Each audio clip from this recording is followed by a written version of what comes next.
요즘 정치 뉴스 보시면 아유 머리 아프시죠. 누가 울었다더라 또 누가 막말을 했다더라 뭐 온갖 자극적인 이야기들이 넘쳐나는데 대체 왜 이런 말들이 오가는 건지 좀 헷갈리실 겁니다. 네, 맞아요.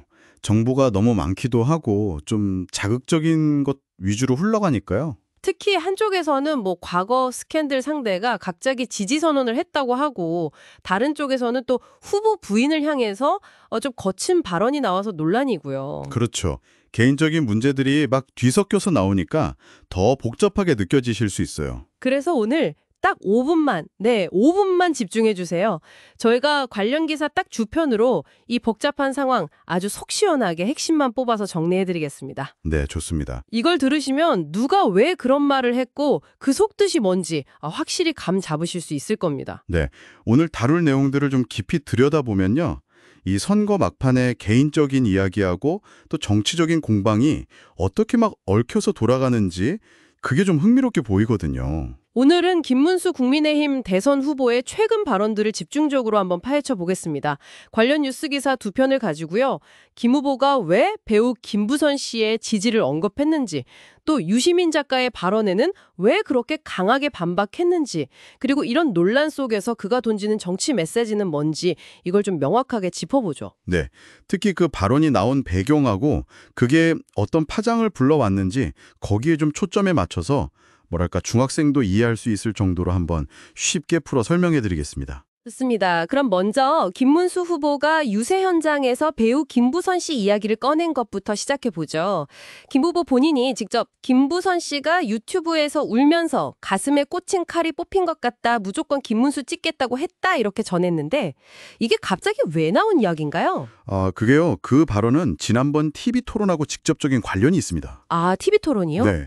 그때 김문수 후보가 이재명 민주당 후보에게 과거 스캔들을 딱 겨냥해서 결혼한 분이 총각이라고 속였느냐 뭐 이런 취지로 질문을 했었거든요. 네, 했었죠. 아시는 것처럼 김부선 씨는 과거 이 후보와의 관계를 계속 주장해왔고 이 후보는 그걸 부인해왔잖아요. 그렇죠. 오랜 논란이었죠. 그러니까 김 후보는 TV 토론에서 자신이 이 문제를 딱 제기하니까 김부선 씨가 거기에 대해서 고마움을 느끼면서 자신을 지지하게 됐다.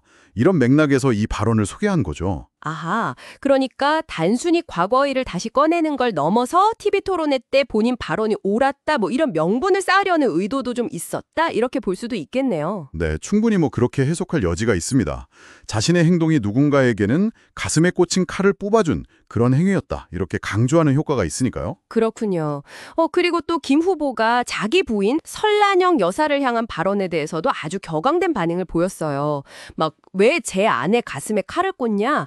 또 고등학교밖에 안 나온 사람은 다른 사람들의 칼을 맞고 살아야 하냐고요. 이건 또 어떤 배경에서 나온 말인가요? 네, 그건 유시민 작가가 어떤 유튜브 방송에 나와서 설란영 여사에 대해서 대통령 후보 배우자 자리는 갈 수 없는 자리다.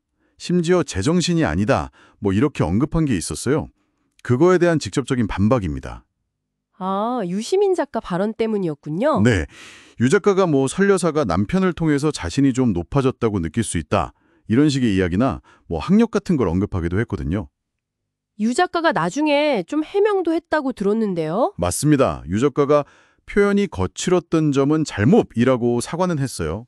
그러면서도 제정신이 아니다 이 표현은 합리적인 판단을 하지 못했다 그런 의미였다고 설명을 했죠. 아, 그런 뜻이었다. 네, 근데 뭐 해명을 하긴 했지만 결과적으로는 이게 후보자 가족의 배경이나 자격 문제 이런 쪽으로 논란이 좀 더 커진 측면이 있습니다.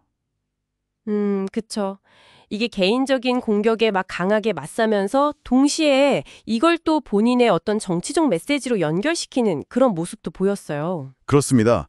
김 후보는 이 논란에 대응하면서 모든 인간이 존엄하고 평등하며 존중받는 대한민국 이걸 만들겠다. 이 점을 아주 강하게 내세웠습니다. 네. 특히 뭐 공장에 다녀도 당당하고 직업에는 귀천이 없다.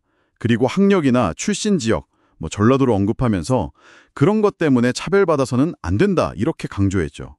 그러니까 사회적 약자나 좀 소외된 사람들을 대변하겠다. 이런 정치적 메시지를 부각한 겁니다. 투표 참여도 굉장히 강조했고요. 네, 맞아요. 여러분의 소중한 한 표가 중요하다고 계속 말했습니다. 그 한 표가 가난하고 못 배우고 아픈 모든 사람에게 자유와 평등을 보장한다. 심지어 도둑놈을 감옥으로 보낼 수 있는 힘이다. 이렇게까지 표현하면서 투표의 중요성을 아주 역설했죠. 아, 강하게 얘기했네요. 네, 이게 앞서 말한 그 차별 없는 사회를 만들겠다.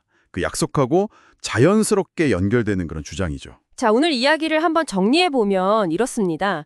김문수 후보는 김부선 씨의 지지를 언급하면서 과거 논란을 다시 수면 위로 끌어올렸고, 동시에 유시민 작가의 부인 관련 발언에는 정면으로 맞서면서 학력이나 배경에 따른 차별 없는 사회를 만들겠다. 이런 자신의 핵심 메시지를 강조했습니다.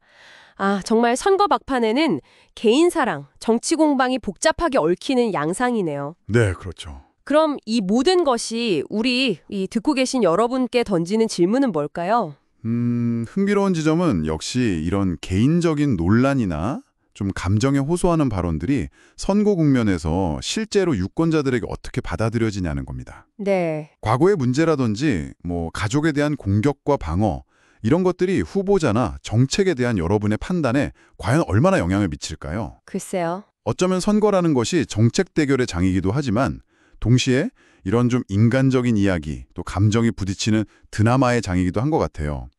후보자 개인의 삶 그리고 그를 둘러싼 논란들 여러분은 투표하실 때 이런 점들을 얼마나 중요하게 생각하시는지요? 네, 한번 생각해 볼 문제네요. 잠시 시간을 내서 한번 스스로에게 물어보시는 것도 의미가 있을 것 같습니다.